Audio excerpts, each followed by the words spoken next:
میگویند فرزند عزیز بوده باش از وی عزیزتر.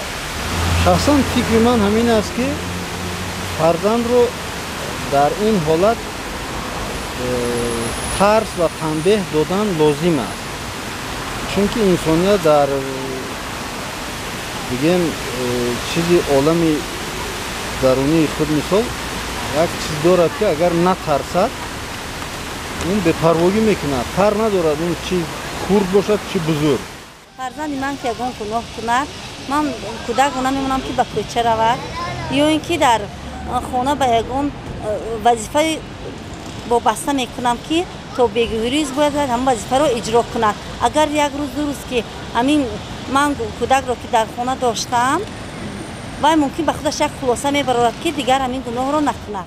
مثلا من تنبیه سخت‌ترین من کودک یگان گناه که کرد من وی رو بسیار در کنج خانه میمونم، راستا یک مدت راستا میستم.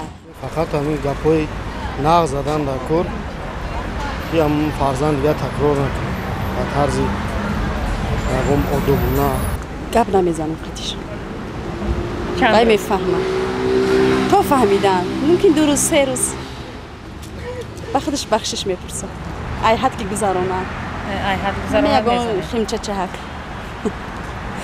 میشه خیلی نزده نمیشه میزنم یا یکم روز تا بگه چی نمیتیم ده که گناه نکنیم دیگه.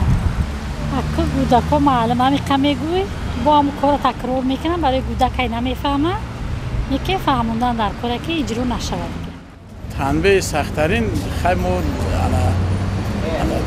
با مونند همین سپورت باری پریسیدنی میدادیم میشه مثل دستاشون هم میبرداشتیم، پوچه‌هاشون هم میبرداشتیم، همه خیلی تونه که مثل باید توبه میکردم ده.